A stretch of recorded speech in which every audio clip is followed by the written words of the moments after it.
A respected CEO by day, Malcolm Green traveled without fanfare or announcement. Just another black man in modest attire boarding a commercial flight to Atlanta. His mission: investigate troubling reports from a regional office where discrimination lurked beneath impressive metrics. 25 years after being homeless despite his engineering degree, Malcolm now owned Meridian Enterprises, the very corporation that once turned him away. The bitter irony wasn't lost on him as he approached the airport's VIP lounge, membership, card in hand, only to be stopped cold by Victoria's imperious voice. "Wait outside." Her dismissal carried volumes, assumptions made at a glance, judgment passed without evidence. Malcolm quietly complied, storing away this moment as the first piece of evidence. What Victoria couldn't know was that her casual cruelty had just set in motion a corporate earthquake. The man she'd deemed unworthy wasn't just any passenger. He was her fiancé Philip's boss, the owner of their entire world, and he'd just witnessed firsthand exactly what he'd come to find. Just before we get back to it, I'd love to know where you're watching from today, and if you're enjoying these stories, make sure you're subscribed. Malcolm Green gazed out the airplane window as the clouds parted to reveal the sprawling city below. At 52, he carried himself with quiet dignity, his salt and pepper beard neatly trimmed, eyes that had seen both hardship and triumph.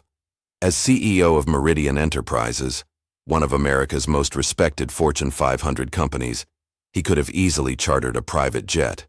Instead, he chose a commercial flight, first class, but deliberately modest. "Sir, we'll be landing in about 20 minutes, the flight attendant said with a practiced smile. Malcolm nodded politely. "Thank you." He returned to reviewing the troubling reports from the Atlanta regional office. Employee complaints had doubled in the past 6 months. Customer satisfaction scores had plummeted. Something was wrong, and Malcolm couldn't shake the feeling that the carefully crafted quarterly reports weren't telling the full story. His phone buzzed with a message from Tasha Williams, his executive assistant of 15 years. "Are you sure about this undercover approach? You could just announce your visit. It would be much easier." Malcolm typed back, "I need to see the real environment, not a performance put on for the CEO." As the plane began its descent, Malcolm closed his eyes, memories washing over him like waves. 25 years ago, he had slept on park benches, his engineering degree worthless in the face of closed doors and subtle rejections. The shame of having to use public restrooms to wash up before interviews. The hollow feeling when potential employers' eyes would slightly narrow upon seeing him in person, despite his impeccable resume. "You're not quite what we're looking for," they would say. Or worse, "We've decided to go in a different direction." One particularly brutal winter, he had stood outside Meridian's old headquarters, then a mid-sized company, watching employees stream in and out in their warm coats while he clutched his portfolio in frozen fingers. The security guard had asked him to move along 3 times that day. Now he owned the company. The plane touched down with a gentle bump, pulling Malcolm back to the present. He gathered his simple carry-on bag, deliberately chosen to look unremarkable, and followed the stream of passengers toward the terminal. The Atlanta International Airport buzzed with activity. Malcolm moved with purpose but without hurry, his plain navy sweater and khaki pants making him virtually invisible among the business travelers. No designer labels, no flashy watch, just a man who could be anybody. As he approached the VIP lounge, a small indulgence he allowed himself, a tall blonde flight attendant stepped directly into his path. Her name tag read, Victoria. "Excuse me, sir," she said, her voice carrying just enough volume to draw attention from nearby passengers. "This area is for first-class passengers and club members only."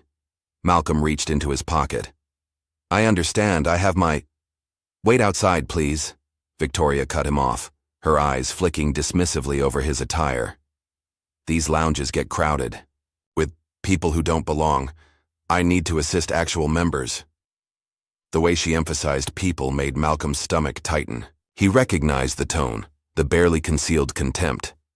It was a familiar cold shoulder that had followed him his entire life, even as he climbed to the pinnacle of corporate America. A hush fell over the nearby passengers. Some looked away in discomfort. Others watched with morbid curiosity. "I have my membership card right here," Malcolm said quietly, holding it out. Victoria barely glanced at it. That could belong to anyone.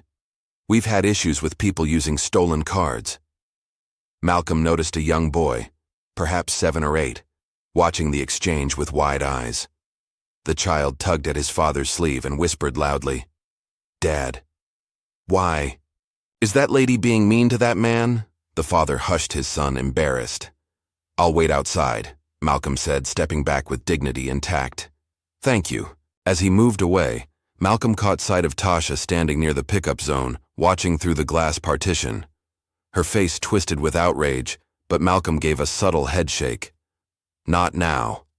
Victoria's voice carried as she greeted the next person, a younger white man in a rumpled suit.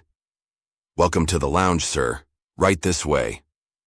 Outside the airport, Tasha waited with a nondescript rental car, her expression thunderous. "I saw what happened in there," she said as Malcolm approached. "That was completely unacceptable. I should report her immediately." Malcolm placed his bag in the trunk. "No, that's not why I'm here." "Malcolm, you're the CEO. You shouldn't have to deal with that kind of—" "That's exactly why I need to do this," he interrupted gently. "If they treat a stranger like that, imagine how they treat our customers and employees who can't fight back." Tasha fell silent, knowing he was right. "What's the latest from the office?" Malcolm asked, changing the subject as they pulled away from the curb. "They're expecting a corporate consultant named Jordan tomorrow morning. No one suspects it's you."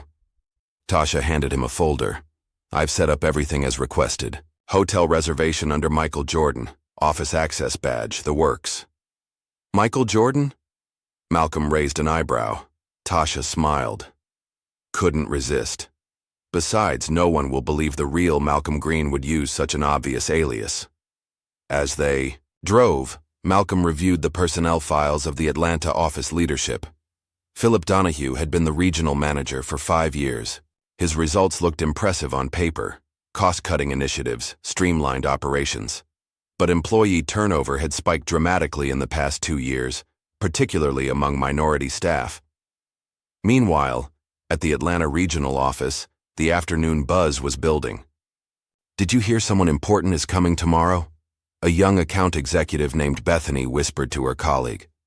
Amanda from HR was printing out visitor badges all morning. "Probably just another consultant to tell us how to do our jobs." "Better," her coworker replied with a shrug. Across the open office floor, Philip Donahue stood in his glass-walled office, phone pressed to his ear. At 45, he carried himself with the self-assured air of someone who had never questioned his right to be in charge. "Yes, just some consultant from corporate," he was saying. "Nothing to worry about. I've handled these types before."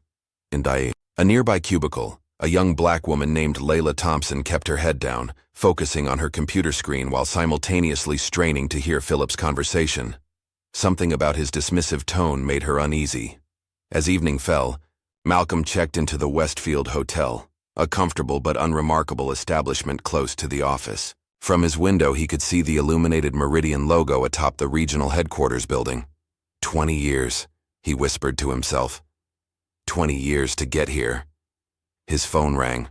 Tasha checking in. "Everything's set for tomorrow," she said. "But Malcolm, be careful. The complaints we've seen might just be the tip of the iceberg." "That's what I'm counting on," Malcolm replied, his gaze still fixed on the glowing company logo in the distance. "The only way to remove poison is to find its source." After they hung up, Malcolm opened his laptop to review the employee complaints one more time. They painted a disturbing picture: passed over promotions, hostile comments, selective enforcement of company policies. But something about them suggested a deeper problem: a toxic culture that had taken root and flourished in darkness. Tomorrow, he would begin bringing that darkness into the light. Morning light streamed through the windows of the Atlanta regional office as Malcolm stepped off the elevator. He adjusted his simple gray tie, nice enough to look professional, but nothing that screamed executive. His badge read, Michael Jordan Corporate Consultant. The receptionist, a middle-aged white woman named Barbara, looked up with practiced politeness. "Good morning, how may I help you?" Michael Jordan, I'm here from corporate to conduct an operational review. Malcolm kept his voice neutral, professional. Barbara's eyes widened slightly. Oh, yes, Mr. Donahue is expecting you. She lowered her voice conspiratorially. Between you and me, everyone's been wondering what this visit is about. Just a standard review, Malcolm replied with a reassuring smile. Nothing to worry about. As Barbara made a phone call, Malcolm observed the office environment. Open floor plan, modern furnishings, the usual corporate aesthetic. But something felt off. A tension in the air like a piano string wound too tight. Mr. Jordan? A booming voice drew Malcolm's attention. Philip Donahue strode across the lobby, hand extended, teeth gleaming in a practiced smile. His suit was impeccably tailored, his handshake firm enough to establish dominance without being aggressive. Welcome to Atlanta. We're excited to have you here. Philip's charm was polished to a high shine, but his eyes assessed Malcolm coldly, categorizing him as either useful or irrelevant. Thank you for accommodating this review on short notice, Malcolm said, matching Philip's businesslike tone. Not at all. We have nothing to hide here. Our operation runs like a well-oiled machine. Philip gestured toward the main office area. Let me give you the grand tour.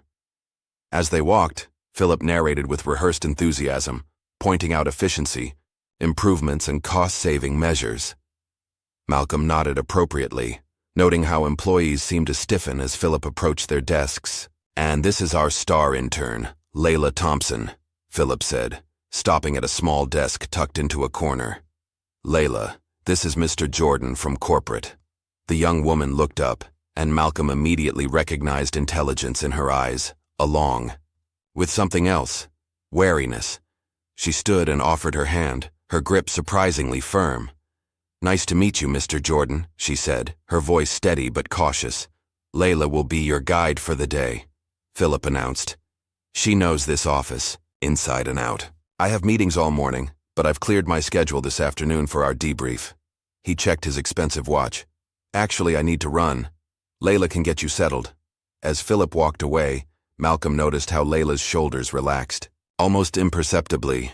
Where would you like to start, Mr. Jordan, she asked. Why don't we begin with the daily operations? I'd like to observe rather than interrupt. Layla nodded and led him to a small desk near the marketing department. You can set up here. It gives you a good view of most of the floor.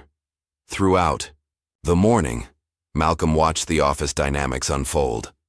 On the surface, everything appeared professional. But in the small moments, when people thought no one was watching, he caught glimpses of the real culture.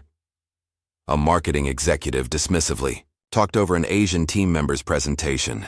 A group of account managers huddled around a desk, laughing at what appeared to be a private joke, while glancing at one of the few black employees. Small moments of exclusion, subtle enough to be denied if confronted. During the lunch break, Malcolm noticed Layla eating alone at her desk. He approached with his own sandwich from the cafeteria. Mind if I join you? She looked surprised but nodded. How long have you been with Meridian? Malcolm asked. Almost a year, Layla replied. This internship was supposed to be my foot in the door. Supposed to be. Layla hesitated, studying him carefully. It's complicated. I've heard that's often code for problematic, but I don't know if I can trust you enough to explain. A small smile flickered across her face. You're more perceptive than the usual consultants they send. Before she could continue, the elevator doors opened, and Victoria from the airport walked in, carrying a takeout bag. Malcolm tensed slightly, but kept his expression neutral as she approached Philip's office, kissing him on the cheek before entering. Layla noticed Malcolm's reaction. That's Victoria, Philip's fiancée. She works for the airline but visits almost daily. They're quite the power couple around here. I see, Malcolm said, deliberately casual. I actually met her yesterday at the airport. It wasn't a pleasant experience. That sounds about right, Layla murmured, then caught herself. I'm sorry.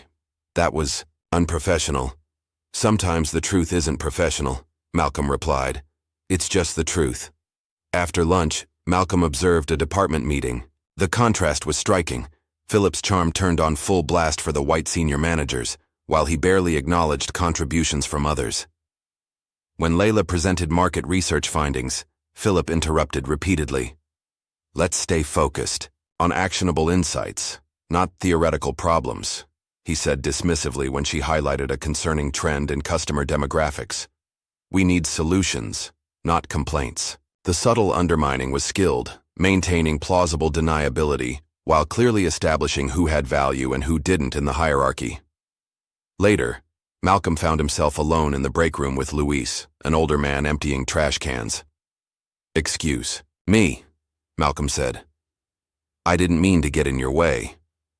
"No problem, sir," Luis replied with a slight accent. "Just doing my job." Something about Luis's dignified bearing caught Malcolm's attention. "Have you worked here long?" 3 years. Luis hesitated, then added, "Before that I was an electrical engineer in Venezuela. 20 years experience, but here," he shrugged eloquently. "Did you apply for engineering positions at Meridian?" "Twice. They said my experience wasn't transferable." Luis glanced around to ensure they were alone. "The second time I saw my application in the trash before I even left the building." Malcolm felt a familiar burn of indignation. "I'm sorry to hear that." "It's the same many places," Luis said with resigned dignity. "But some places are worse than others. Here there are layers. Layers. People who look right but think wrong get ahead. People who think right but look wrong stay invisible." Luis smiled sadly. "I should get back to work. Mr. Donahue doesn't like when I talk to visitors." As the day progressed, Malcolm sent coded updates to Tasha, who was gathering documentation and evidence remotely. During a brief bathroom break, he called her directly. "It's worse than we thought," he said quietly. "The surface looks polished, but underneath—" "I've been reviewing the HR files," Tasha replied. 17 complaints in the last year alone, all quietly resolved or dismissed. And I found something else. Quarterly bonuses going to consulting firms that don't seem to exist. Send everything to my secure server. I'll review it tonight." When Malcolm returned to his temporary desk, he found an anonymous email in his Michael Chernus account. "Not everyone here is blind or complicit. Some of us know exactly what's happening but need help to fix it. P.S. I know who you really are." Malcolm stared at the message, wondering who had sent it and how they had discovered his identity. Before he could investigate further, Philip appeared. "Mr. Jordan, ready for our debrief?" In Philip's office, Malcolm maintained his consultant facade as Philip presented a glowing assessment of his leadership. "Our numbers speak for themselves," Philip said, gesturing to charts showing cost reductions. "We've trimmed the fat and optimized operations." "Impressive," Malcolm said carefully. "Though I notice employee turnover has increased significantly." Philip waved dismissively. "Natural attrition. This generation doesn't understand loyalty. Besides, fresh blood brings fresh ideas." As they spoke, Victoria entered without knocking, clearly comfortable in her fiancé's domain. "Sorry to interrupt, babe," she said, then noticed Malcolm and froze momentarily. "Oh, you're the consultant." "Michael Jordan," Malcolm offered his hand, watching her try to place where she'd seen him before. "Victoria Harmon," she replied, her handshake perfunctory. To Philip she added, "Don't forget dinner with the Whitmans tonight. Their daughter just made partner at Anderson and Beck." "Wouldn't miss it," Philip assured her. "Mr. Jordan and I are almost finished here." After Victoria left, Philip leaned forward confidentially. "Between us, corporate keeps pushing these diversity initiatives, but they don't understand the realities on the ground. Some people just aren't cut out for this level of business, you know?" Malcolm kept his expression neutral. "I find talent comes in all forms." Of course, Philip backpedaled smoothly. "I just mean culture fit is important. We need people who understand how things work in the real world." As the meeting concluded, Philip walked Malcolm to the elevator. "I hope your report reflects the success we've built here." "It will certainly reflect what I've observed," Malcolm replied carefully. Later that evening, in his hotel room, Malcolm spread out documents Tasha had sent over. Financial discrepancies, systematic patterns of promotion and termination, customer, Complaints that had been buried. The picture was becoming clearer, and it was ugly. His phone buzzed with a text from Tasha. Found something important. Check your email. The attached file was a newspaper clipping from 1994, a photo of a young Malcolm standing outside the original Meridian headquarters, portfolio in hand. Below was a smaller photo of a security guard identified as Thomas Donahue, Philip's father. Malcolm sat back, memories flooding in. The guard who had told him to move along repeatedly. The same man who had watched him apply 3 times and be rejected 3 times, despite his qualifications. Now I understand, Malcolm whispered to the empty room. This was never just about business. He stared out the window at the Meridian logo glowing in the night, the truth settling around him like a heavy cloak. This wasn't just about fixing a toxic office culture anymore. This was about confronting a generational legacy of prejudice and exclusion, one that had shaped not just his life, but countless others. Tomorrow would bring a new phase of his investigation, and with it, difficult choices about how far he was willing to go to heal the company he had built. Malcolm Green hadn't become a CEO by backing down from challenges, and he certainly wasn't going to start now. The morning sun filtered through the blinds of Malcolm's hotel room as he reviewed his notes from the previous day. The connection between Philip and the security guard, who had turned him away decades ago, wasn't just coincidence. It was the missing piece that explained the deeply entrenched culture at the Atlanta office. His phone buzzed with a text from Tasha. Documents ready. Meeting with legal team scheduled for Friday. Malcolm texted back, keep digging. Need solid evidence of policy violations.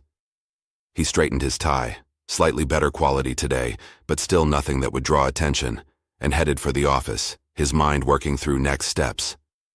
Today would be about pushing boundaries, testing reactions, and seeing just how deep the rot went. The office was already buzzing when Malcolm arrived. He nodded to Barbara at reception and made his way to the small desk he'd been assigned. Layla appeared a few minutes later, 2 coffee cups in hand. Thought you might need this, she said, placing one on his desk. Black, no sugar. I noticed that's how you take it yesterday. Observant, Malcolm commented with a smile. Thank you. Layla hesitated, then lowered her voice. Can I show you something? In the conference room? Malcolm followed her to a small meeting room where she closed the door and pulled out a folder. These are customer satisfaction surveys from the last 3 quarters, she explained, spreading them on the table. The official reports show steady improvement, but I found the raw data in the archive. She pointed to stark discrepancies between the numbers. Someone's been cherry-picking responses to make things look better than they are. Malcolm studied the documents carefully. Why are you showing me this? Layla met his gaze directly. Because my mother worked for Meridian for 22 years. She believed in this company. Said it was one of the few places where people were judged by their work, not their appearance. Her voice softened. She died last year. Cancer. Her last advice to me was to get my foot in the door here because Meridian takes care of its own. She straightened her shoulders. Except it doesn't anymore. Something's wrong here and nobody's listening. I've tried raising concerns through proper channels, but they disappear into thin air. Malcolm felt a wave of respect for the young woman's courage. Why haven't you quit? Because running away doesn't fix anything, Layla replied. My mother didn't raise me to abandon ship when things get tough. She believed in this company for a reason, and I want to understand what changed. Before Malcolm could respond, the door opened and Philip entered, his smile not quite reaching his eyes. There you are, having a private meeting without me? His tone was light, but the underlying tension was unmistakable. Just reviewing some customer feedback, Malcolm replied smoothly. Layla's been extremely helpful. Well, I need to borrow her for the marketing presentation, Philip said. And actually, Mr. Jordan, I was hoping you'd join us. Always good to have corporate's perspective. In the conference room, executives gathered around a large table. Malcolm noted that all the senior positions were filled by white employees, while the few people of color present sat at the edges, laptops open to take notes. The marketing director, Scott Wilson, presented a new campaign targeting urban markets, his terminology growing increasingly problematic as he described their approach. These consumers respond to more basic messaging, Scott explained, flipping through mock-ups. Less nuance, more direct benefit statements. Malcolm watched Layla's expression tighten almost imperceptibly. I'd like to hear alternative perspectives, Malcolm said, interrupting the flow. Layla, you've been analyzing customer data. What insights can you share? All eyes turned to her, including Philip's narrowed gaze. Layla straightened in her chair. Data actually shows that our most engaged customers across all demographics respond to sophisticated, value-driven messaging, she said, her voice gaining confidence. The assumption that certain groups need dumbed-down content isn't supported by the numbers. Scott laughed dismissively. That's a nice theory, but we have years of experience in these markets. Experience isn't the same as evidence, Malcolm countered mildly. I'd be interested in seeing the data supporting either approach, Philip intervened smoothly. Let's table this discussion for now. Scott's team has already received budget approval for the current direction. He smiled tightly at Malcolm. Unless corporate has suddenly changed the approval process? Just asking questions, Malcolm replied pleasantly. That's what I'm here for. After the meeting, Malcolm observed how the group fractured into smaller conversations, with Layla standing alone. By the coffee station, no one acknowledged her contribution or engaged with her ideas. The isolation was subtle, but deliberate. 1,000 small cuts designed to wear down resistance. Later that afternoon, Malcolm was reviewing financial documents when a notification appeared on his tablet. Someone had sent him a video file from an anonymous email address. He glanced around to ensure privacy before opening it. The footage showed Victoria and several employees in what appeared to be a break room after hours, champagne glasses in hand. To another quarter of looking good on paper, Victoria toasted, clearly tipsy. And to Philip, master of making the numbers dance, the group laughed. A younger employee raised her glass. And to clients who never read the fine print. Another chimed in with a mocking accent. Thank you for your business, we value your input, sending the group into peals of laughter. Victoria's voice cut through. Can you imagine if they knew what we really think? Especially the Bailey account, that woman with her cultural concerns about our marketing. You mean Mrs. Jackson? Someone corrected. Whatever, Victoria waved dismissively. They all look the same to me. Malcolm's jaw tightened as he closed the video, noting the timestamp, just 2 weeks ago. The casual racism, the mockery of customers, the apparent financial misrepresentations, all captured in high definition. He sent the file securely to Tasha with instructions to verify its authenticity and identify everyone in the footage. As he finished, he noticed someone watching him from across the office, a middle-aged woman with sharp eyes and a pressed pantsuit. Her nameplate identified her as Jocelyn Davis, head of human resources.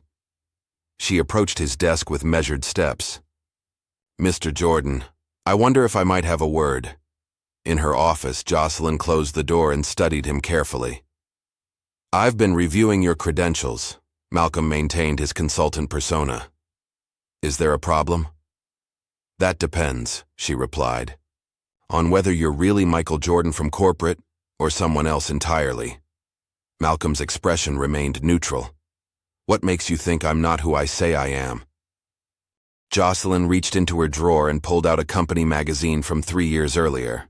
On the cover was Malcolm, accepting an industry leadership award. The resemblance is remarkable, she said quietly. You've lost weight, grown a beard, but those eyes are unmistakable. You're Malcolm Green. Malcolm considered his options. Denying it seemed pointless, but confirming his identity risked exposure before he was ready.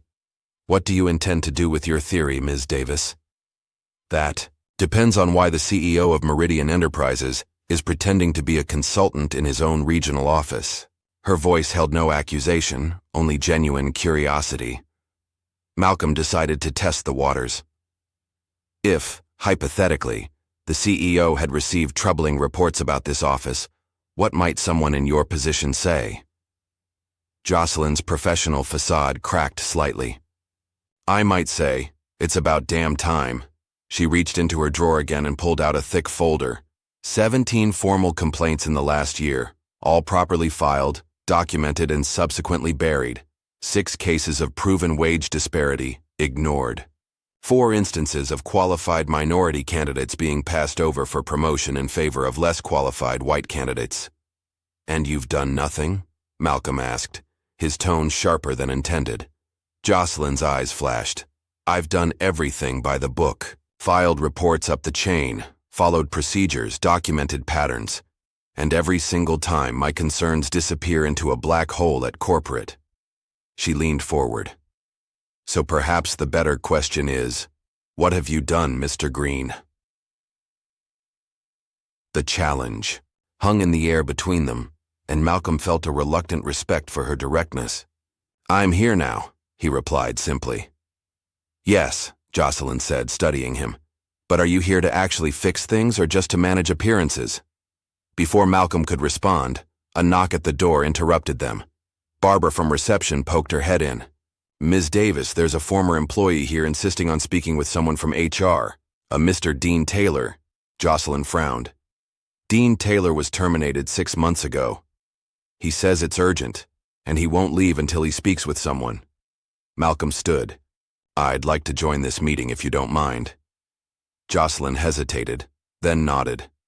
"Actually, I think that's an excellent idea." Dean Taylor sat stiffly in the visitor's chair, his expression a mixture of determination and discomfort at being back in the office. At 35, he carried himself with the confidence of someone who had found his footing elsewhere. "Thank you for seeing me," he began, then noticed Malcolm. "I don't believe we've met." "Michael Jordan, corporate consultant," Malcolm offered his hand. "I'm conducting a review of operations." Dean's eyebrows rose slightly. "Interesting timing." He turned back to Jocelyn. "I've started my own digital marketing firm, and I wanted to inform Meridian officially that we've just signed 3 former Meridian clients, including Bailey Financial." Jocelyn's expression remained professionally neutral. "I see. And you came in person to tell us this because I wanted on record that these clients left because of how they were treated here." Dean placed a folder on the desk. "Copies of emails between Philip Donahue and account managers discussing these clients in unflattering terms, emails that were accidentally copied to the clients themselves." Malcolm picked up the folder. "May I?" Dean nodded, watching as Malcolm reviewed the documents. Emails filled with racially charged language and dismissive comments about difficult clients who happened to be black business owners. "How did you get these?" Malcolm asked. "I didn't steal them if that's what you're asking," Dean replied. "When I was fired for performance issues, despite having the highest client retention rate in the department, these were forwarded to me by the clients themselves. They wanted me to know why they were leaving Meridian." Malcolm closed the folder. "And now you've taken them to your new venture." "I've earned their trust by treating them with respect," Dean said simply. "Something that became increasingly rare around here." He stood to leave, then paused. "You know, I loved working for Meridian. Its founder had a vision of what corporate America could be. Too bad that vision died with him."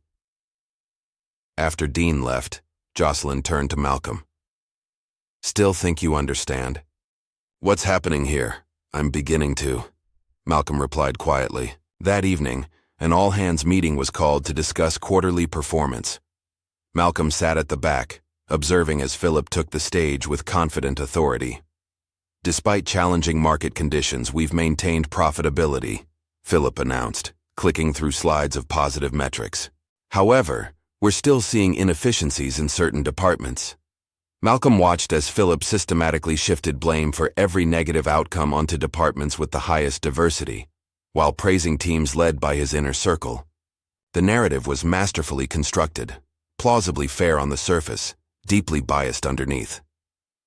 Later, back at his hotel, Malcolm received an encrypted file from Tasha, the financial report he'd been waiting for. "This can't be right," he muttered, reviewing the numbers. The report detailed plans for upcoming layoffs, supposedly based on performance metrics, but the correlation between performance and selection for termination was non-existent. What did correlate perfectly was age and race. Older employees and minorities made up 87% of the planned cuts. Malcolm's phone rang, Tasha calling directly.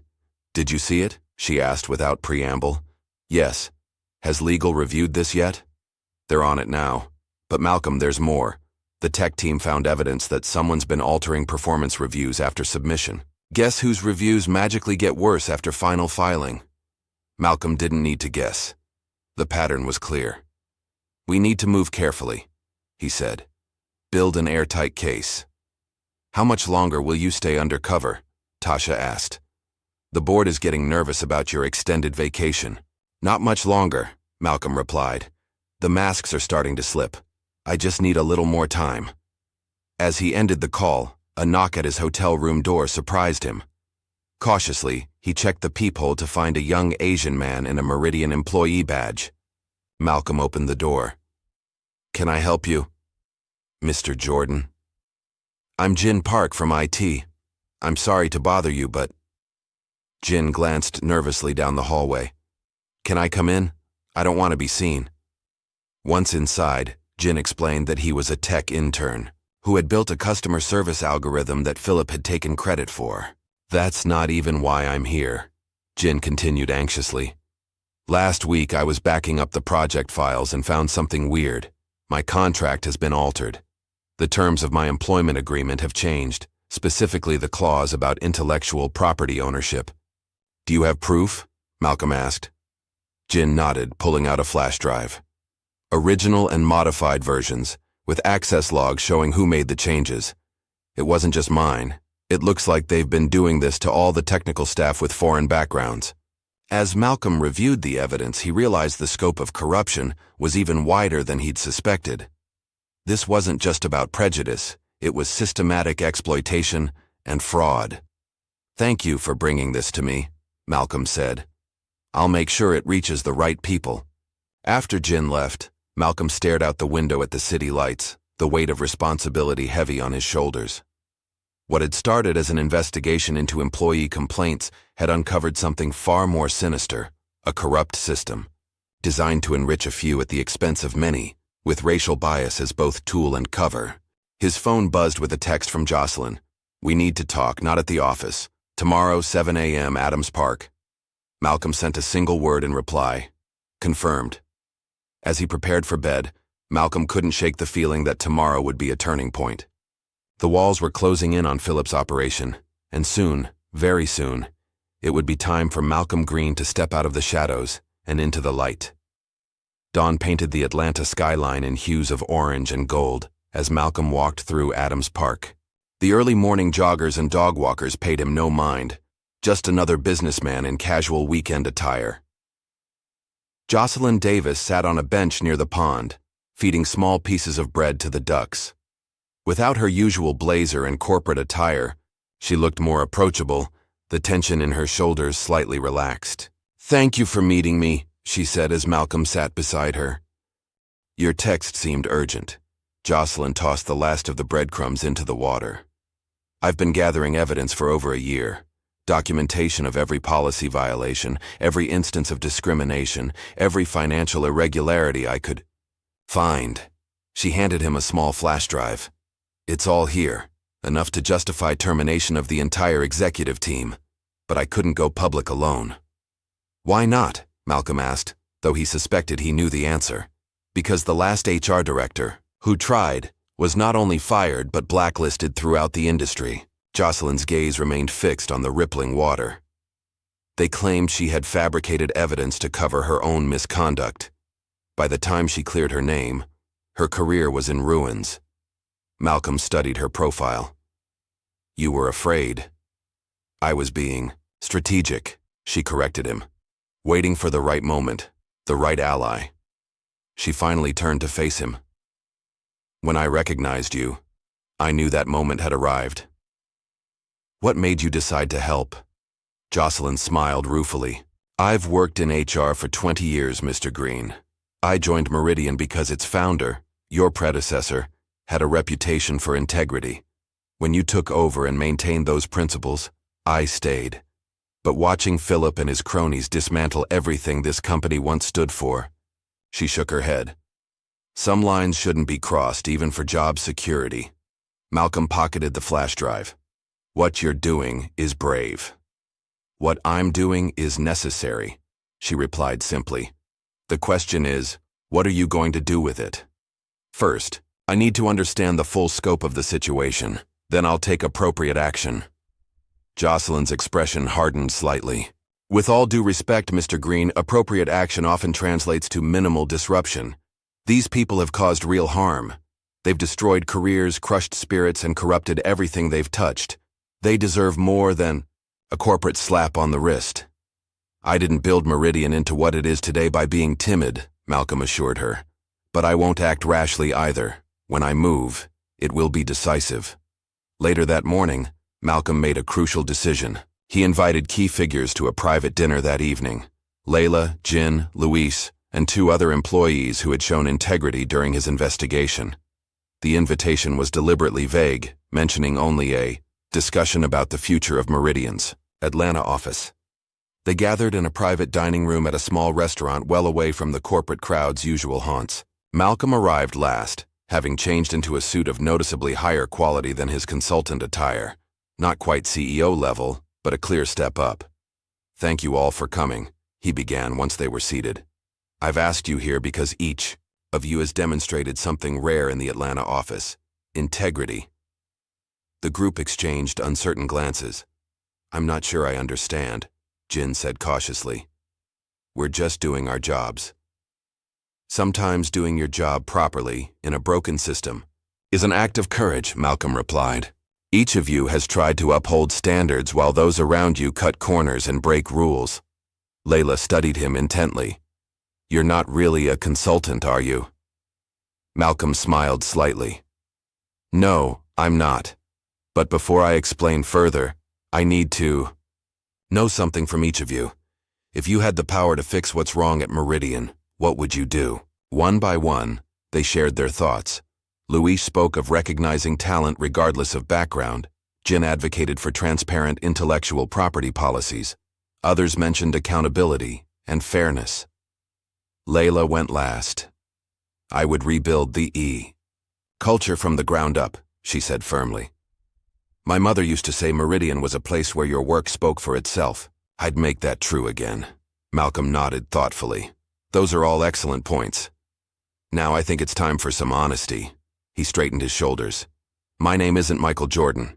I'm Malcolm Green. A stunned silence fell over the table. The CEO, Jin whispered incredulously. Yes. Luis shook his head in disbelief. Why would you pretend to be a consultant? Because I needed to see the truth, Malcolm explained. Reports can be manipulated, data can be filtered, but experiencing the environment firsthand, that reveals the real story. So all this time you've been, what, spying on us? Layla asked, her tone a mixture of confusion and something else. Respect, perhaps. I prefer to think of it as conducting a thorough investigation, Malcolm replied with a small smile. And what I've found is deeply troubling. The Atlanta office has become everything Meridian was founded to fight against. An old boys club, where connections matter more than competence, and where certain people are systematically excluded and exploited. He looked around the table. I'm telling you this now because I need allies, people who share my vision for what Meridian can and should be. I intend to make significant changes, but I can't do it alone. What kind of changes? Jin asked hesitantly. The kind that restore Meridian's integrity, Malcolm said firmly. But I need to know. Are you with me? One by one, they nodded their agreement, Layla last of all. What do you need from us? She asked. For now, discretion. Continue as normal while I finalize my plans. When the time comes, I'll need you to stand firm in the face of resistance. As the dinner concluded, Malcolm pulled Layla aside. You seem hesitant. She met his gaze directly. I believe in what you're saying, but I've seen too many promises evaporate. Words are easy. Change is hard. You're right to be skeptical, Malcolm acknowledged. So let me be clear. I'm not just planning to reshuffle the deck. I'm changing the entire game. And Philip? Victoria? Their whole network? They'll face the consequences of their actions, Malcolm assured her. But I need you to trust the process. Can you do that? Layla considered for a long moment. My mother would have trusted you. That's enough for me for now.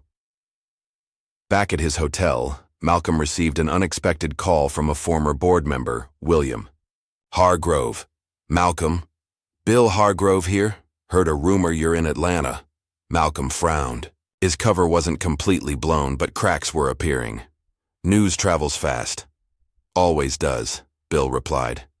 Listen, I've been hearing things about that office for years. If you're really Malcolm Green, what are you waiting for? That place needed cleaning out a decade ago. I appreciate the input, Bill, but I handle things my way. Just saying, sometimes a sledgehammer works better than a scalpel. After ending the call, Malcolm contacted Tasha to alert her to the potential leak. She had her own update.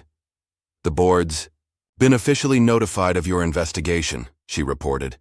Mixed reactions, but most are supportive. The legal team has reviewed everything and says we have more than enough to justify immediate termination of at least 8 executives. Good. And the other matter? Corporate security is ready. They'll arrive Monday morning as requested. Perfect. Meanwhile, across town, Layla sat alone in her apartment staring at an email. She'd been passed over for promotion. Again. The feedback cited that she didn't smile enough and seemed aggressive in meetings. Standard coded language used to dismiss assertive black women. Her finger hovered over the resign button she'd drafted months ago, but never had the courage to send. Just as she was about to click, her phone rang. Malcolm. I heard about the promotion decision, he said without preamble.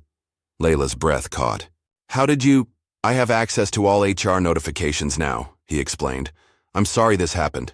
It's fine, she said automatically. I'm used to it. It's not fine, Malcolm replied, his voice firm. But I'm asking you not to quit. Why? Should I stay? Nothing ever changes. Don't quit, Malcolm said, his voice softening slightly. Rise with me. Something in his tone, the absolute certainty, made Layla pause. What does that mean? It means I see your potential, even if others have deliberately ignored it. It means I'm planning something bigger than just fixing a broken office.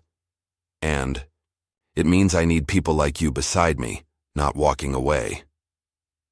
After they hung up, Layla closed the resignation email without sending it. For the first time in months, she felt something dangerous stirring in her chest. Hope. The following day, Philip called an emergency leadership meeting. His usually polished demeanor showed signs of strain, his tie slightly askew, his smile a bit too tight. I've just received word that someone from corporate security is flying in next week, he announced, pacing the conference room. Apparently, there are concerns about our operation. Victoria, sitting at his right hand as usual despite having no official role, frowned. What kind of concerns? They wouldn't say, just that it's a standard review. Philip loosened his tie further. We need to make sure everything is in order. Scott, double-check the marketing expenses. Jenna, review all the recent termination paperwork. Make sure the I's are dotted and the T's are crossed. Malcolm, still in his consultant disguise, watched. The barely concealed panic with satisfaction. Rats beginning to flee a sinking ship. Mr. Jordan, Philip turned to him with forced joviality. Since you've been reviewing our operations, perhaps you have insight into what triggered this security visit? Malcolm shrugged innocently. I'm just a consultant. They don't tell me everything. But surely you've reported your findings to corporate? Any issues you've identified? My report isn't complete yet, Malcolm replied smoothly. But I'm sure corporate security has their own sources of information. Philip's smile tightened further. Of course. Well, I'm confident we have nothing to worry about. Meridian Atlanta has always operated with the highest standards of professionalism. Victoria nodded emphatically. Absolutely. Anyone who says otherwise clearly has an agenda. After the meeting, Malcolm observed the office descending into barely concealed chaos. Executives huddled in whispered conversations, papers being shredded, emails frantically deleted. The mask of competence and control was slipping, revealing the panic beneath. In the IT department, Jin watched as Philip's assistant rushed in, demanding immediate access to the backup servers. With a subtle nod from Malcolm passing in the hallway, Jin explained apologetically that the system was down for maintenance and would require at least 48 hours to restore. Similar scenes played out across the office. Layla accidentally misplaced key marketing files. Luis reported a mysterious leak in the document storage room that had unfortunately damaged several boxes of personnel records. Small acts of resistance, carefully coordinated, buying time for Malcolm's plan to unfold. That evening, as the sun set over Atlanta, Malcolm stood alone at the window of his hotel room, watching the city lights blink on one by one. Tomorrow would bring the confrontation he'd been preparing for since he first read those troubling reports. His phone rang. Tasha making final confirmations. "Everything's set," she reported. "Legal team arrives at 8:30. Corporate security at 9 cow. The board has been briefed and has given unanimous approval for whatever actions you deem necessary." And the evidence? All secured and backed up in 3 separate locations. There's no way they can bury this, Malcolm. After they hung up, Malcolm took out the photograph he'd carried with him throughout this journey. His mother standing proudly in her nurse's uniform, her eyes filled with the same determination he now felt. "This one's for you, Mom," he whispered to the empty room. "For all the doors that were closed in our faces. For all the times we were told to wait outside." Malcolm Green had spent his life building, creating, and lifting others up. Tomorrow, for the first time, he would tear something down, not out of vengeance, but to make space for something better to rise in its place. The calm before the storm settled around him as night deepened. Tomorrow, everything would change. Monday morning arrived with a sense of inevitability. Malcolm stood before the mirror in his hotel room, methodically transforming himself from Michael Jordan, humble consultant, into Malcolm Green, CEO of Meridian Enterprises. Gone were the modest clothes and deliberately understated demeanor. Today, he wore a perfectly tailored charcoal suit, crisp white shirt, and a deep blue tie that conveyed quiet authority. His posture straightened, shoulders back, chin lifted, the physical embodiment of the power he had always possessed but temporarily concealed. Tasha waited in the lobby, her expression a mixture of anticipation and concern. "The legal team is already in position," she informed him as they walked to the car. "Corporate security just checked in, they're standing by." Malcolm nodded, his mind calm despite the confrontation ahead. "And the board?" "Fully briefed and supportive. They've authorized whatever measures you deem necessary." Tasha hesitated, then added, "Are you sure about doing this so publicly?" "Some lessons need witnesses to be effective," Malcolm replied, his voice steady. "Besides, this isn't just about punishing bad behavior. It's about changing a culture. That requires visibility." The Atlanta office was already buzzing with nervous energy when they arrived. Malcolm had timed their entrance for 9:30 a.m., middle of the Monday morning staff meeting, when all key players would be gathered in one place. Barbara at reception nearly dropped her coffee cup when she saw him stride through the doors, no longer hunched as the unassuming consultant, but standing, tall as the powerful executive he truly was. Her eyes darted between Malcolm and Tasha, mouth opening and closing without sound. "Good morning, Barbara," Malcolm greeted her pleasantly. "Could you direct me to the main conference room? I believe there's a staff meeting in progress." "Mr. Green," she finally managed, rising to her feet. Of course, it's just down the hall on the right, but I should probably announce." "That won't be necessary," Malcolm assured her with a small smile. "I think I can find my way." As Malcolm and Tasha approached the conference room, they were joined by Layla, who had been waiting nearby as arranged. Her usual professional attire had been upgraded slightly, a new blazer, head held higher, emanating a quiet confidence that mirrored Malcolm's own transformation. "Ready?" Malcolm asked her softly. Layla took a deep breath and nodded. "More than ready." Malcolm pushed open the conference room doors and the conversation inside abruptly halted. Philip stood at the head of the table, mid-presentation, his expression morphing from annoyance at the interruption to confusion, and finally to dawning horror as recognition set in. "Mr. Jordan?" he stammered, the color draining from his face. The room fell into stunned silence as Malcolm walked purposefully to the center of the room, Layla at his side, Tasha taking position near the door where a corporate security team now appeared. "Not quite," Malcolm replied, his voice carrying effortlessly through the room. "My name is Malcolm Green, and I've seen enough." The silence cracked as murmurs rippled through the gathered employees. Victoria, seated in her usual place of honor despite having no official role, went pale as recognition dawned. The man she had rudely dismissed at the airport was standing before her, revealed as the CEO of the entire company. Philip forced a laugh, trying desperately to regain control of the situation. "There must be some mistake, some kind of prank or—" "This is no prank, Mr. Donahue," Malcolm interrupted, his tone measured, but firm. "For the past week, I have been conducting a personal investigation of this office, following numerous troubling reports." Philip's face hardened as he realized the game was up. "With all due respect, sir, if you had concerns, there are proper channels." "Those channels failed," Malcolm cut him off again, "deliberately and systematically." Tasha stepped forward, distributing folders to key members of the legal team who had quietly entered the room.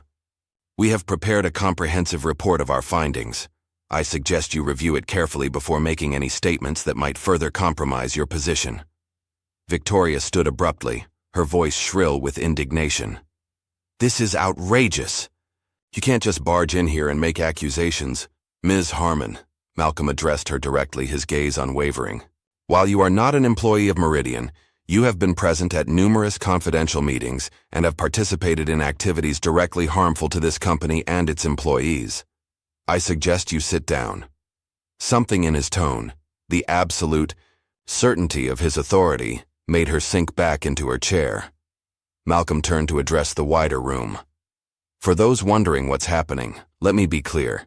This office has betrayed the core values of Meridian Enterprises. We have documented evidence of discrimination, financial misconduct, hostile work environment, and frankly, outright corruption." With a nod from Malcolm, Tasha activated a projection screen. What appeared was a carefully edited montage of secretly recorded clips. Philip dismissing minority employees' contributions, Victoria mockingly imitating customers, executives openly discussing how to manipulate performance reviews to target specific employees for termination. The room grew deathly quiet as the evidence mounted, each clip more damning than the last. One particularly shocking segment showed Philip joking about Layla's deceased mother, calling her another diversity hire who couldn't cut it. Layla's intake of breath was audible, but she remained composed, her dignity in stark contrast to Philip's rapidly crumbling facade. When the presentation ended, Malcolm turned to Jocelyn, who had been watching from the side of the room.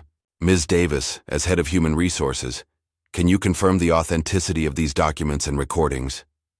Jocelyn stood, her professional demeanor firmly in place despite the tension in the room. "Yes, Mr. Green. I can confirm that all materials presented are genuine. I have personally verified each document and have added my signature to the official internal complaint." Philip's face contorted with rage. You've been working against me all this time." "I've been doing my job," Jocelyn replied evenly. "Protecting this company and its employees from your abuse of power." Jin Park rose from his seat near the back of the room, tablet in hand. "Mr. Green, with your permission, I'd like to present evidence regarding intellectual property theft." At Malcolm's nod, Jin connected his tablet to the projector and displayed a timeline of technological innovations he had developed, alongside documentation showing how they had been systematically claimed by Philip and other executives as their own work. "This algorithm alone," Jin explained, pointing to a customer service system, "has generated over $3 million in passive revenue for Meridian in the past 6 months. It appears under Mr. Donahue's name, but here is the original code. With my digital signature embedded in the comments." Philip's desperation was palpable as he tried one last defense. This is a witch hunt. You can't possibly—" "Mr. Donahue," Malcolm interrupted, his voice not raised but somehow filling the room completely. This region will be under comprehensive review and suspension starting immediately. All leadership contracts are frozen pending. Investigation. Your access to company systems will be revoked as of this moment. He turned to the security team standing by the door. Please escort Ms. Harmon from the premises. As she is not an employee, she has no right to be present for the remainder of this meeting. Victoria erupted, her carefully maintained poise shattering, completely. You can't do this to me. Do you have any idea who I am? Who my family knows? As security approached, she grabbed her purse and pointed a shaking finger at Malcolm. This is because of what happened at the airport, isn't it? This is personal, Malcolm regarded her calmly.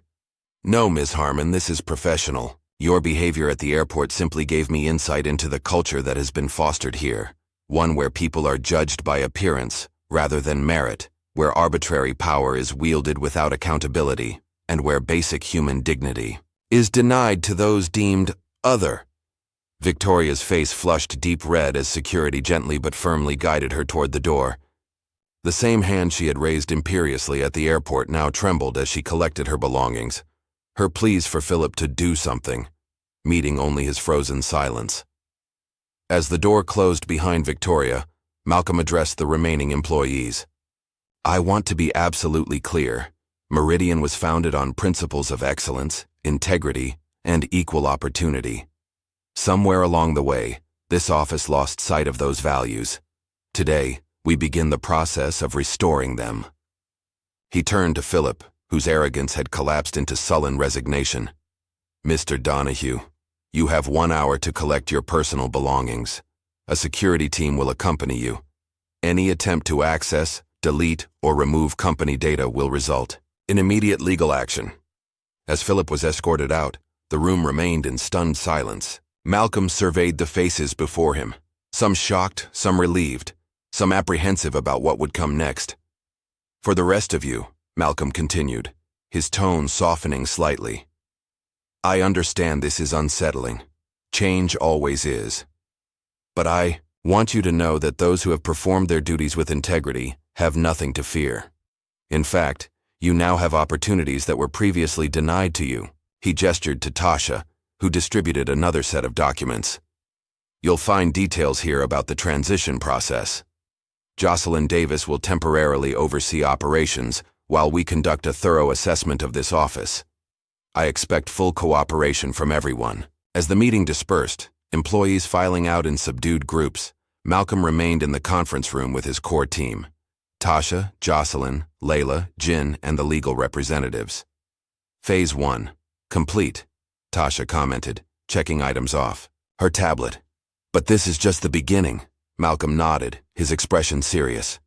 The real work starts now. Rebuilding is always harder than tearing down. Layla, still processing the revelation about Philip's comments regarding her mother, finally spoke. What happens to the rest of them? The ones who enabled this, who looked the other way? That depends, Malcolm replied, meeting her gaze directly, on whether they choose to be part of the solution going forward. Everyone deserves a chance to show who they truly are when the pressure of a toxic environment is removed. As they gathered their materials to continue the day's work, Malcolm paused at the conference room window, looking out over the Atlanta skyline. The storm had broken, but the air had yet to clear. The unmasking was complete. Now came the reckoning.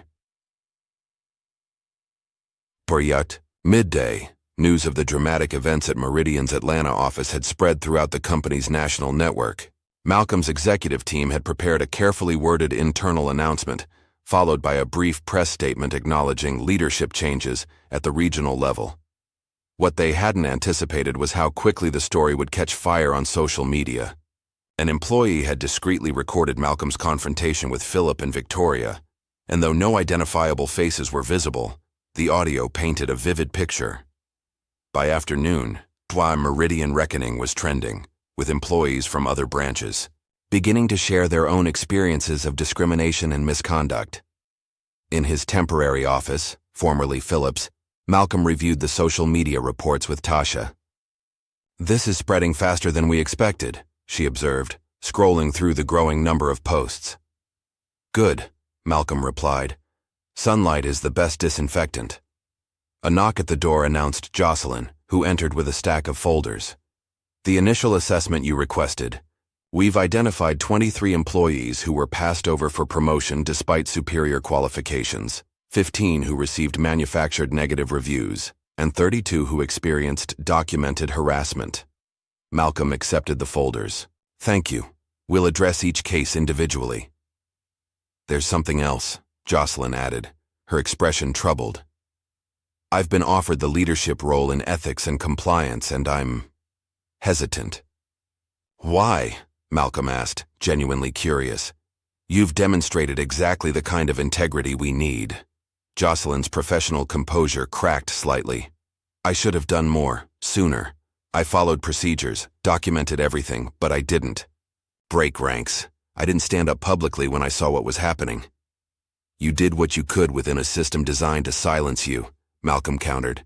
And when the moment came to take a stand, you did. That's what matters. After Jocelyn left, Malcolm turned to Tasha. Schedule a meeting with Layla this afternoon. I want to discuss her future with the company. Later, when Layla arrived, she seemed different, still processing the morning's revelations, but with a new steadiness in her gaze. You wanted to see me, Mr. Green? Malcolm, please, he corrected gently. After what we've been through, I think we can dispense with formalities. Layla smiled slightly. Old habits. I want to offer you the position of Director of Diversity, Equity, and Inclusion for the region, Malcolm said directly. You have the insight, the experience, and the integrity the role requires. To his surprise, Layla didn't immediately accept. I appreciate the offer, but I need to think about it. May I ask why? She met his gaze directly. Because I'm not sure I want to stay, and because I'm not convinced a DEI role is where I can make the most difference. Sometimes those positions become ways to silo diversity concerns rather than addressing core issues. Malcolm nodded thoughtfully. Fair points. Take some time. The offer remains open. As Layla left, Malcolm made a note on his tablet. Her response had confirmed what he already suspected. She was exactly the kind of leader Meridian needed. That evening, Malcolm visited Luis at his modest apartment in a working-class neighborhood. The older man was clearly surprised to find the CEO of Meridian at his door. Mr. Green, is something wrong? Nothing's wrong, Malcolm assured him, accepting the invitation to step inside. I wanted to speak with you personally. Luis's home was simple but immaculate, family photos lining the walls. A young woman, his daughter Malcolm guessed, appeared briefly from another room before discreetly withdrawing. I've reviewed your employment history, Malcolm began. 20 years as an electrical engineer in Venezuela, specialized training in sustainable energy systems, fluent in 3 languages, yet Meridian has you emptying trash cans. Luis shrugged with dignified resignation. It is not unusual. Many. Like me. It ends now, Malcolm interrupted gently. I'd like to offer you a corporate retraining scholarship to update your credentials to U.S. standards, followed by a position in our engineering department that matches your expertise. Luis stared at him in disbelief. Then, to Malcolm's surprise, the proud man's eyes filled with tears. My daughter, he said softly. She is studying engineering also. I told her not to hope for too much, that the doors might be closed to her, as they were to me. Not anymore, Malcolm promised. Not while I have anything to say about it. The following day, Malcolm faced his first serious pushback. A video call with the board included William Hargrove, a longtime board member with close ties to Philip's family. This entire approach seems unnecessarily dramatic, Hargrove argued. A quieter transition would have protected shareholder value and company reputation. I disagree, Malcolm replied calmly. The problems in Atlanta weren't isolated incidents. They were symptoms of a systemic failure. Addressing them required decisive action. Hargrove's expression hardened. Some might say your judgment was clouded by emotion. Your personal experience, at the airport, was merely the final confirmation of what months of reports had already indicated, Malcolm finished for him. With respect, Bill, you let rot fester in your own house. I'm cutting it out. That's not emotional. It's necessary surgery. The conversation grew increasingly tense, with other board members eventually intervening to support Malcolm's position. By the end of the call, it was clear that while not everyone agreed with his methods, the majority recognized the necessity of his actions.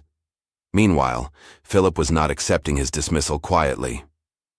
Through high-priced PR firms and personal connections, he began spinning a narrative of corporate overreach and cancel culture, positioning himself as a victim of changing times. Tasha brought the news to Malcolm in his hotel suite that evening. He's hired Dawson & Burke PR and is threatening a wrongful termination lawsuit. He's giving interviews to sympathetic outlets, claiming he's being scapegoated for company-wide issues. Malcolm remained unperturbed. Let him try. We have the evidence. Tasha hesitated. There's more. He signed an NDA 5 years ago as part of a previous incident settlement. If he continues making public statements, he'll be in direct violation. Document everything, but don't engage yet, Malcolm instructed. Let him dig his hole deeper. The next morning brought a new challenge. Somehow, photos of Malcolm from his days of homelessness had been leaked to tabloid media. Headlines questioned whether his personal vendetta against successful executives stemmed from class resentment rather than legitimate concerns. Malcolm's phone rang constantly with calls from other executives and PR advisors suggesting various forms of damage control. He ignored most of them, instead calling a press conference for that afternoon. Standing before the assembled media, Malcolm addressed the photos directly. Yes, that's me, he said simply, as the images were displayed on screens behind him. 25 years ago, I was homeless despite having an engineering degree and a strong work ethic. The reasons why are complex, but they include the same biases and barriers that many still face today. He paused, surveying the room of reporters. I'm not ashamed of that history. In fact, it informs my leadership. It taught me that talent and potential exist everywhere, and that systems that arbitrarily exclude people based on appearance, background, or other irrelevant factors aren't just unjust. They're inefficient. They waste human potential. And as CEO of Meridian, I consider that unacceptable. The press conference shifted the narrative dramatically. By evening, the story had evolved from CEO's possible vendetta to from homeless to hero. CEO takes stand against discrimination. Back at the Atlanta office, the transformation continued. Former employees who had been unfairly terminated were contacted and invited to return. Some accepted eagerly, while others had moved on to better opportunities, but appreciated the acknowledgement of past wrongs. Jin was given a platform to present his original customer service algorithm at a live investor meeting, with Malcolm publicly crediting him as the innovator. The young man's nervous but brilliant presentation earned a standing ovation and sparked immediate interest from venture capital firms seeking to invest in his future projects. They've offered me funding to develop a startup, Jin told Malcolm. Afterward, his expression a mixture of excitement and uncertainty. I'm not sure whether to accept or stay with Meridian. Why not both? Malcolm suggested. Meridian could be your first client and investment partner. We get priority access to your innovations. You get the freedom to develop them your way. The arrangement was quickly formalized, creating a new model for retaining innovative talent without stifling their entrepreneurial spirit. 7 days after the initial confrontation, Malcolm called a company-wide video meeting to announce structural changes. Employees from all regions watched as he outlined a new vision for Meridian's future. What happened in Atlanta wasn't an isolated incident, he acknowledged frankly. It was an extreme example of issues that exist to varying degrees throughout our organization. Today we begin addressing them systematically. He introduced a new initiative called The Second Chair, a program designed to identify talent in overlooked positions and fast-track their development into leadership roles. For too long, we've defined potential too narrowly, Malcolm explained. We've missed brilliant minds because they didn't fit our preconceived notions of what leadership looks like. That changes now. After the announcement, Malcolm met with Layla, who had requested a private conversation. I've been thinking about your offer, she began. I'm declining the DEI position. Malcolm nodded, unsurprised. I thought you might. But, she continued, I would accept a role as regional director, replacing Philip.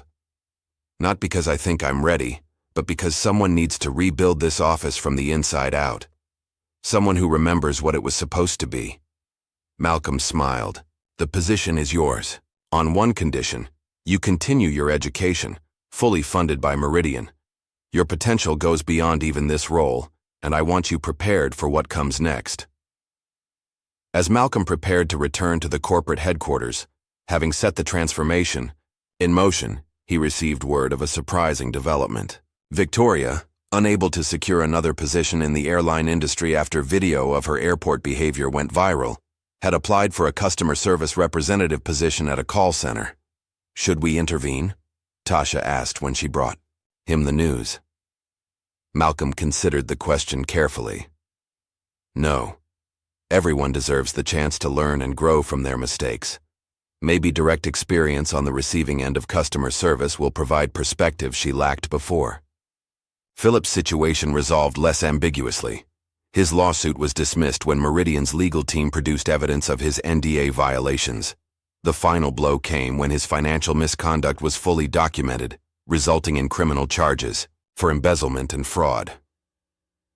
On his last day in Atlanta, Malcolm visited a small cemetery on the outskirts of the city. Layla stood beside a well-maintained grave, placing fresh flowers beside the headstone. "My mother would have liked you," she said as Malcolm approached. "She always believed Meridian was special." "It is," Malcolm replied, "because of people like her, and now, because of people like you."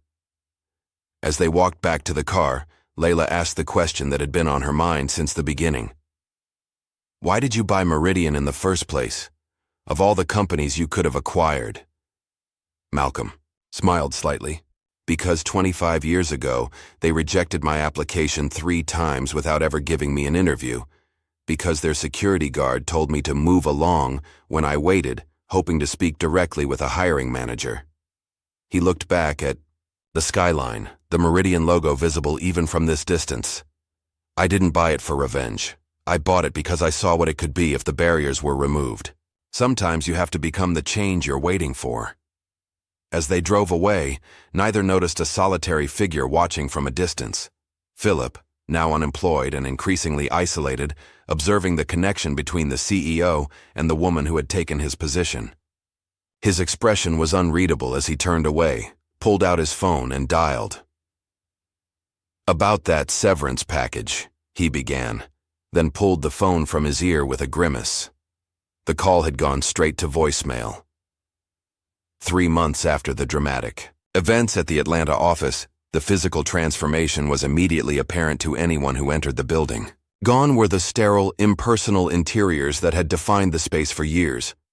In their place stood vibrant walls adorned with work from local artists, open collaborative spaces, and glass-walled offices that emphasized transparency rather than hierarchy. But the true change ran deeper than decor. Under Layla's leadership as the new regional director, the office culture had begun a remarkable metamorphosis.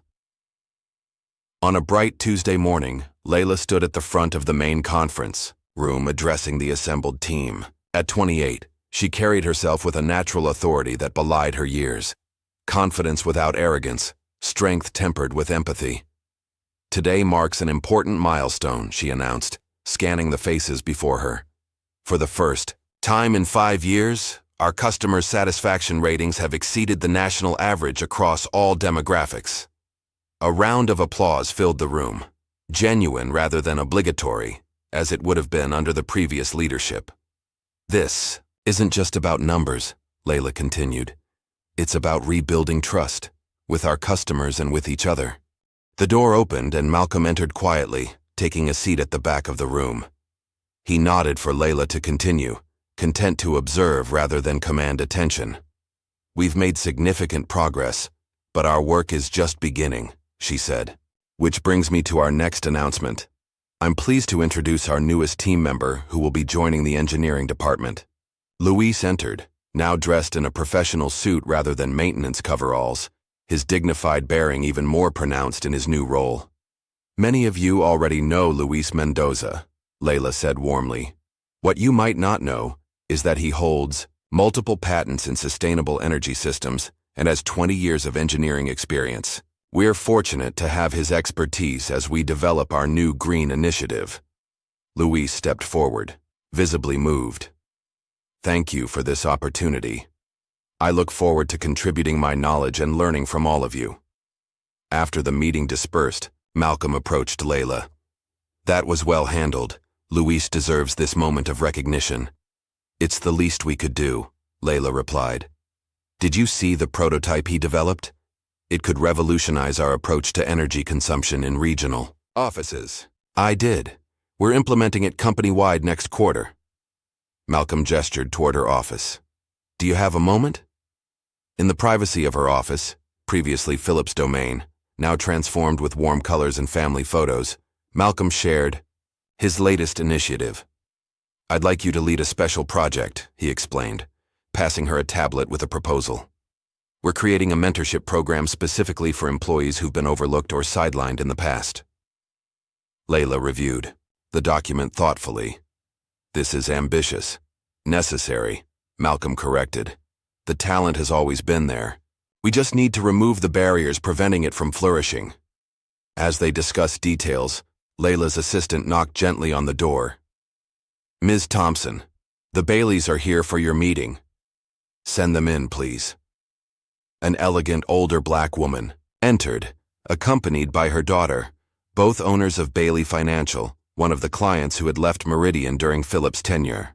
Mrs. Bailey, Ms. Bailey, Layla greeted them warmly. Thank you for coming. You know Mr. Green, of course. Indeed, Mrs. Bailey replied, shaking Malcolm's hand. Your reputation precedes you, Mr. Green, though I must admit, I was skeptical about returning to Meridian after our previous experience. Understandably so, Malcolm acknowledged. We failed you before. We're committed to earning back your trust. That's precisely why we're here, the younger Ms. Bailey said. We've been impressed with the changes we've observed. Ms. Thompson's presentation last week was particularly compelling. Layla has full authority to implement whatever measures she deems necessary to serve your needs properly, Malcolm assured them. If you decide to return to Meridian, you'll be working with the best team we have. After the Baileys left, Layla exhaled slowly. That would be a significant account to recover. It's not just about the account, Malcolm reminded her.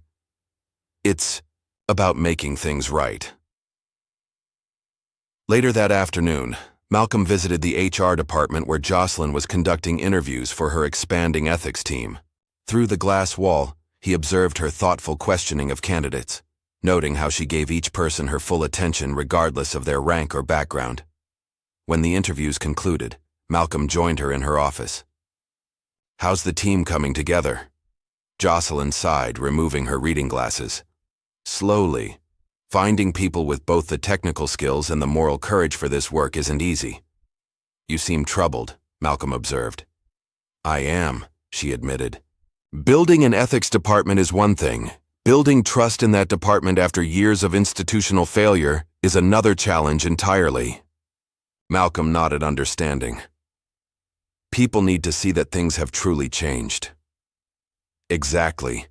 And despite all our progress, I still sense hesitation when employees bring forward concerns. They're waiting for the other shoe to drop, for things to revert to how they were before. Trust is earned by showing up, Malcolm reminded her, not by apologizing endlessly. Your actions will speak louder than any reassurance. Jocelyn straightened her shoulders, resolve returning to her expression. You're right, we keep moving forward. Across town, a different kind of rebuilding was taking place. Victoria Harmon sat at a small desk in a crowded call center, headset snug against her ear as she addressed yet another dissatisfied customer. Yes, ma'am. I understand your frustration, she said mechanically, the script now familiar after weeks on the job. I'd be happy to escalate your concern to a supervisor. As she transferred the call, a notification appeared on her screen. Her customer satisfaction ratings for the week. Below average again. Her third warning. Victoria's supervisor approached her desk.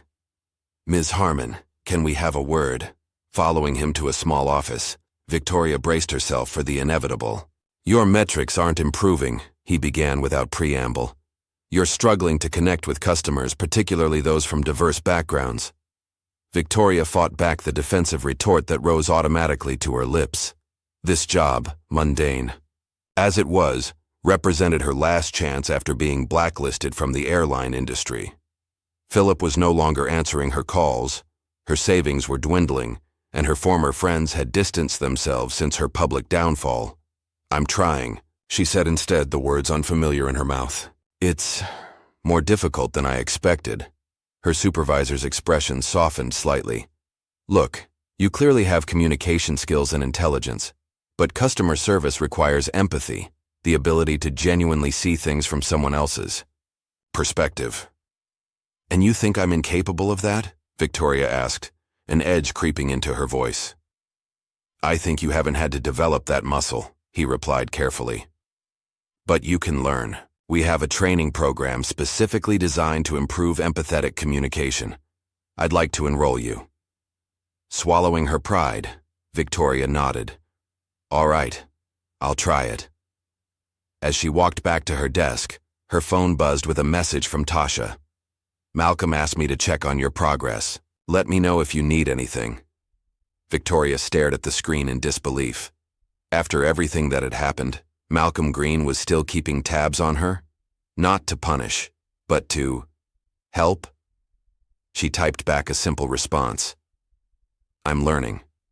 Meanwhile, back at Meridian headquarters, Malcolm was meeting with Jin and a group of venture capitalists eager to invest in his new startup while maintaining his connection to Meridian. "The prototype has exceeded all benchmarks," Jin explained, his confidence having grown enormously in the months since his algorithm was recognized. "With Meridian as our primary testing ground, we can refine the system in real-world conditions before wider implementation." One of the investors leaned forward. "And you developed this entirely on your own?" "The core concept? Yes," Jin replied. "But I've assembled a team of developers who bring complementary skills." He gestured to the diverse group seated beside him, including 2 former Meridian employees who had previously been sidelined. "That's the advantage of our partnership model," Malcolm added. "Jin retains creative control and ownership of his intellectual property, while Meridian gains early access to innovative solutions. Everyone wins." After the successful presentation, Malcolm pulled Jin aside. "I have another proposition for you. We're launching a coding academy for disadvantaged youth. Would you consider teaching a master class?" Jin's eyes widened. "Me? I've never taught before." "Sometimes the most impactful teachers are those who remember what it felt like to be overlooked," Malcolm replied. "Think about it." That evening, Malcolm returned to the Atlanta office for a special event, the launch of Meridian's nationwide commercial featuring employees sharing their journeys. The main conference room had been transformed into a viewing space, with team members gathered in anticipation. As the lights dimmed, the commercial began. On screen, Luis appeared first, speaking eloquently about his transition from janitor to lead engineer. Jin followed, demonstrating his algorithm while explaining how proper recognition had changed his career trajectory. Other employees shared similar stories of transformation, not just in Atlanta, but across Meridian's national network. The commercial concluded with Layla standing in front of the Atlanta skyline. "At Meridian, we believe talent can come from anywhere," she said, her voice clear and confident. "Our strength lies in recognizing potential in unexpected places." The final voice belonged to Malcolm, though he appeared only briefly. "This isn't just our company philosophy. It's our promise." As the lights came up, the room erupted in applause. Malcolm remained at the back, allowing Layla and the featured employees to receive the recognition they deserved. Later, as the celebration continued, Malcolm slipped away to his temporary office. On his desk sat a small framed photograph, his mother in her nurse's uniform, standing proudly outside her workplace. Beside it, he placed a pin from the new Atlanta branch. "We finally made it, Mom," he whispered. His phone rang, Tasha with an update on the nationwide implementation of the changes that had begun in Atlanta. "The Dallas office completed their restructuring today," she reported. "Denver is halfway through their transition. Overall, we're ahead of schedule." And the resistance? Malcolm asked, knowing that change never came without pushback, diminishing as results come in. Success is a powerful argument. After they hung up, Malcolm stood at the window overlooking the city lights. The rebuilding was well underway, not just of a company, but of lives, dreams, and possibilities that had been systematically suppressed. Tomorrow would bring new challenges. But tonight, for the first time in months, Malcolm allowed himself to feel genuine satisfaction in what they had accomplished. Not victory. That was too simple a word for the complex process of transformation. Rather, progress. Real, measurable, human progress. 1 year after Malcolm's undercover investigation, the Atlanta Regional Office of Meridian Enterprises stood as a model for the entire corporation. The physical space had been completely renovated. Gone were the closed-off executive suites and isolated cubicles, replaced by a thoughtfully designed environment that encouraged collaboration while respecting the need for focus. More profound than the architectural changes was the transformation in energy and purpose. Where tension and fear had once permeated the atmosphere, a sense of shared mission now united the team. Employees moved through the space with confidence, engaged in meaningful work rather than political maneuvering. Malcolm walked through the main floor, greeting people by name as he made his final tour before returning to headquarters. After months of hands-on involvement in the rebuilding process, he was officially handing over full operational control to Layla and her leadership team. In the years since taking over, Layla had exceeded even Malcolm's high expectations. She had systematically rebuilt client relationships, restructured departments based on merit rather than favoritism, and implemented transparency measures that made accountability the norm rather than the exception.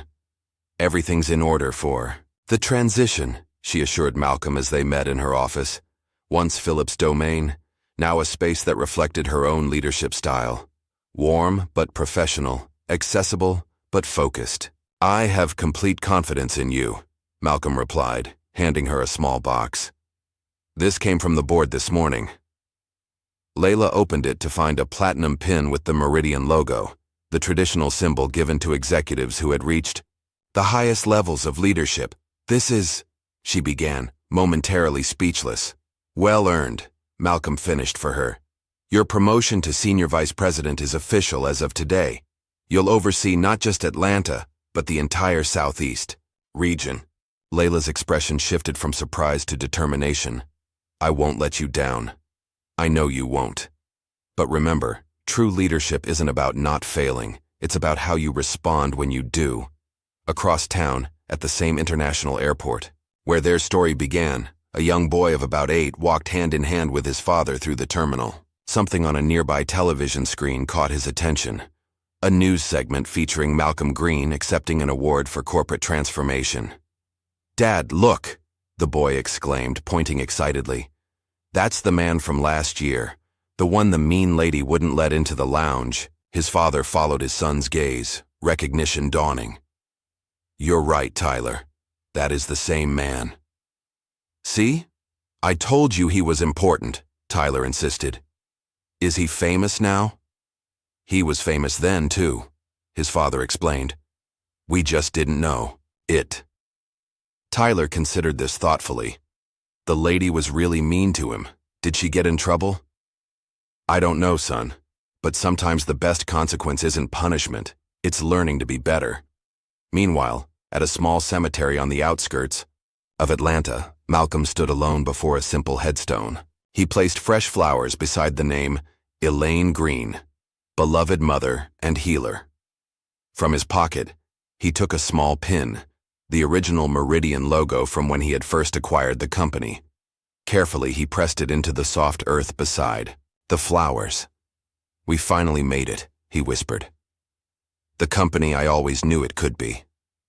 As he stood in silent communion with his mother's memory, his phone buzzed with a notification.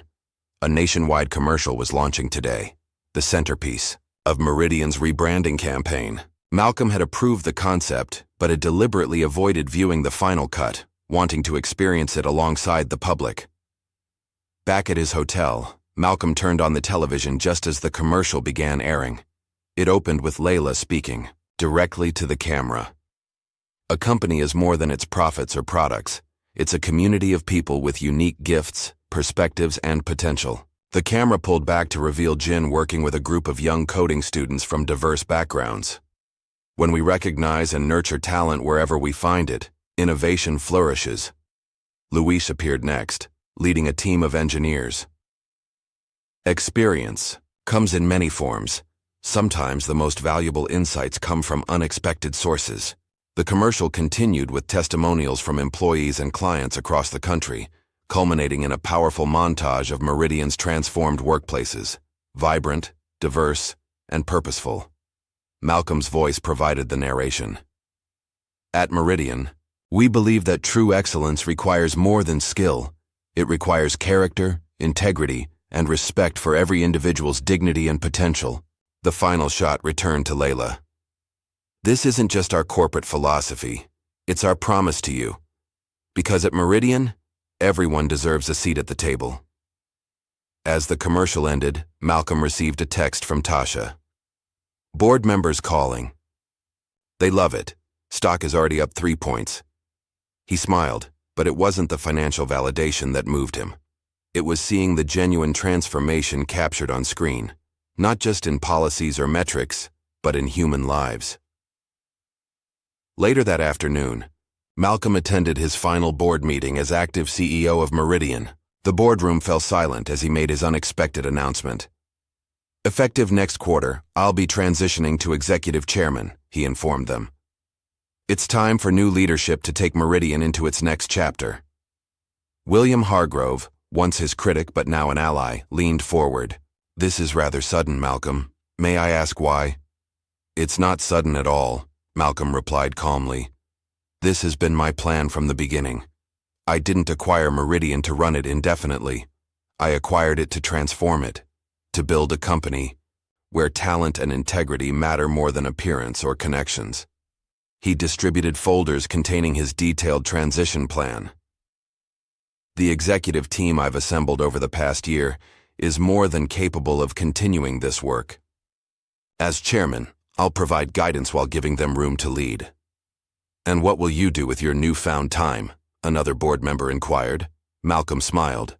I'm establishing a foundation focused on workplace justice and economic opportunity. The details are in your packets. What he didn't mention was that he was donating a significant portion of his personal Meridian shares to fund the foundation, a decision that would make headlines the following week. As the meeting concluded, Malcolm received an unexpected update about Victoria Harmon. After completing the empathy training program at her customer service job, she had gradually improved her performance. Recently, she had been promoted to team leader, where she was showing surprising skill at mentoring new employees. Would you like us to continue monitoring her progress? Tasha asked. Malcolm considered the question. No, she's finding her own path now. That's all anyone can ask. The next morning, Malcolm prepared for his departure from Atlanta. His bags were packed, his affairs in order. One last task remained.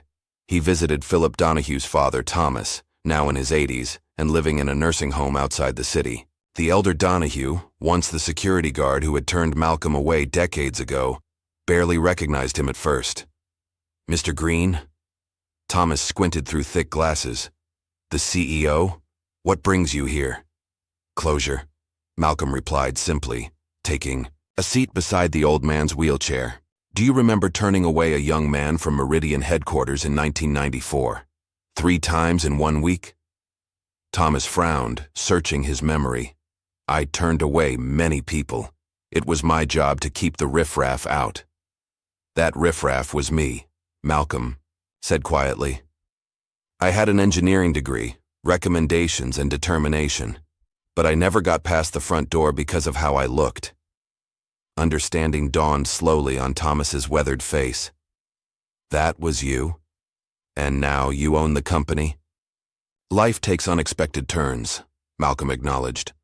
I didn't come to make you feel bad about the past. I came because holding on to old grievances serves no one. Your son made his own choices, but I wanted you to know that I don't hold you responsible for his actions or mine. The old man's eyes glistened. My Philip always believed appearances mattered most. His mother and I taught him that. To our shame. We all have the capacity to learn and grow, Malcolm said, standing to leave. Even at my age, even at yours. As Malcolm walked away, he felt a weight lifting, the final piece of his personal journey falling into place. His last stop was the airport. As he approached the terminal, he noticed how different his experience was now. Not because he was dressed in expensive clothes or carried the trappings of power, but because he moved through the world with the quiet confidence of someone who had nothing to prove. At the VIP lounge entrance, a flight attendant held the door open with a warm smile. "Welcome in, Mr. Green," she said, recognizing him from recent media coverage. "It's an honor to have you with us today." Malcolm nodded in acknowledgement, the moment striking him with its perfect symmetry. Full circle indeed. As he settled into his seat on the plane, Malcolm gazed out at the Atlanta skyline receding below. What had begun as an investigation into workplace discrimination had evolved into something far more profound, a reckoning with the past and a blueprint for the future. His phone buzzed with a final text from Layla. "Thank you for everything.